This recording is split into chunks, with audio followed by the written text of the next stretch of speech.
En 1484, l'Europe centrale était en proie de multiples crises, mauvaises récoltes, épidémies et troubles sociaux.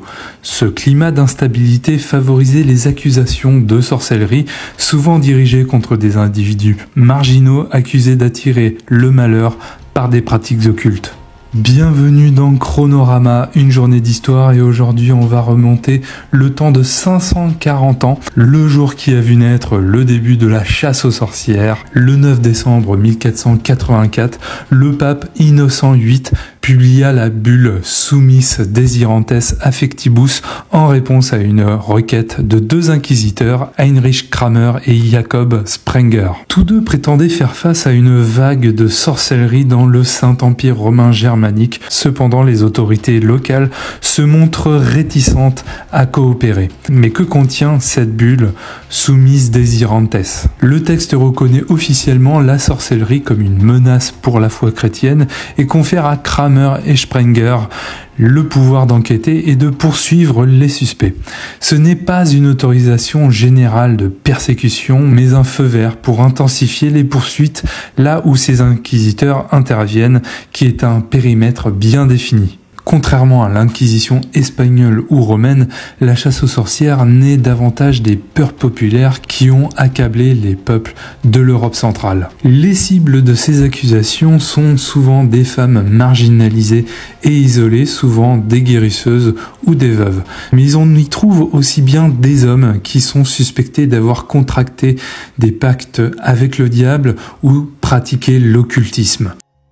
Pour désigner des groupes de personnes, souvent la vindicte populaire pointait des minorités ou des ennemis personnels et était déclarée comme étant des sorciers. Les tribunaux locaux sont souvent non affiliés aux inquisitions traditionnelles, ce qui explique la différence entre les sévérités d'un pays à un autre. Par exemple, l'Allemagne et la Suisse ont connu une vague de procès spectaculaires avec un taux d'exécution qui l'est tout autant, allant de 50% d'exécution jusqu'à 90% dans certaines zones. Mais alors, les sorcières étaient-elles des figures féministes avant l'heure?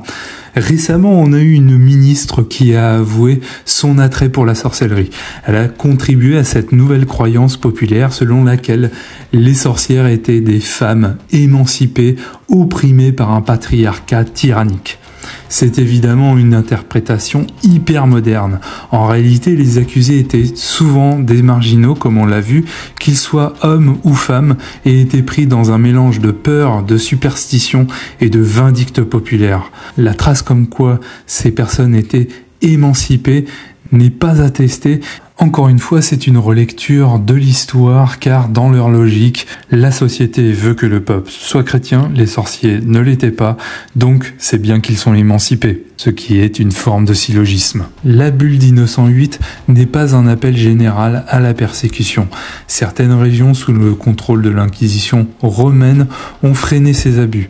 Les motivations étaient autant politiques que spirituelles. Finalement, beaucoup sont morts pour avoir été les boucs émissaires du coin, parce que leur tête ne leur revenait pas à la population, qu'ils étaient isolés avec personne pour les défendre et que, faute de mieux, les autorités locales ont laissé libre cours à une vindicte de plutôt grande envergure. Qu'en est-il des autres inquisitions ? Il y en a eu principalement trois. L'Inquisition médiévale, née au XIIe siècle, elle a été créée par l'Église pour lutter contre l'hérésie, notamment contre celle des Cathares et des Vaudois. Cette Inquisition visait à ramener les hérétiques dans le giron de l'Église. Elle utilisait les interrogatoires et les pénitences spirituelles avec des condamnations souvent modérées par rapport aux légendes qui l'entourent. Cette inquisition privilégiait surtout des peines spirituelles. En gros, se confesser, participer aux messes. Rien de fou, même si, parfois, il y a eu quand même quelques exécutions, faut pas se voiler la face. Pour continuer, il y a eu l'Inquisition espagnole en 1478. Elle a été mise en place par Isabelle de Castille et Ferdinand d'Aragon. Leur objectif, contrôler la population récemment convertie au christianisme après la Reconquista espagnole. Elle visait principalement les juifs et les musulmans devenus chrétiens pour éviter le retournement à leur ancienne pratique. Ce n'est pas une affaire de religion, mais c'est aussi une question de politique, de pouvoir et un petit peu aussi de vengeance, car les Espagnols, surtout au sud de l'Espagne, ont eu 800 ans de domination sur leur propre religion, sur ce qu'ils estimaient être aussi leur propre terre. Enfin, l'Inquisition romaine, née en 1542, cette institution était une réponse à la montée du protestantisme. Sous le contrôle direct du Vatican, elle cherchait à préserver l'unité doctrinale au sein de l'Église catholique. Contrairement à ses consoeurs, elle encadrait strictement les procédures pour éviter les abus. Les cibles étaient surtout des théologiens, des philosophes et quelques dissidents religieux. En conclusion, le 9 décembre 1484 symbolise le passage d'une sorcellerie perçue comme une superstition locale à une menace reconnue par les autorités religieuses. Toutefois, la répression ne découle pas uniquement de l'Église, mais aussi et surtout des tensions civiles et des peurs collectives. Cet événement rappelle l'importance de confronter nos idées perçues et la complexité des faits historiques. Mais il me reste une question après tout ça, c'est pourquoi aujourd'hui on a une vision aussi caricaturale et déformée de ce qu'ont été les Inquisitions.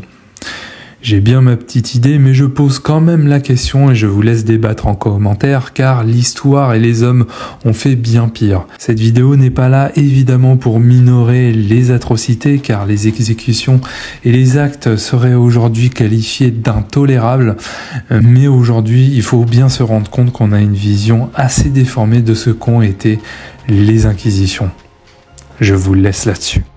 Merci à vous d'avoir écouté cet épisode. Si vous l'avez apprécié, n'hésitez pas à liker, à partager, à lâcher un commentaire, à en parler autour de vous. En tout cas, nous, on se retrouve la semaine prochaine, le 16 décembre 2024, dans le futur pour parler du passé. Allez, à très vite. Ciao!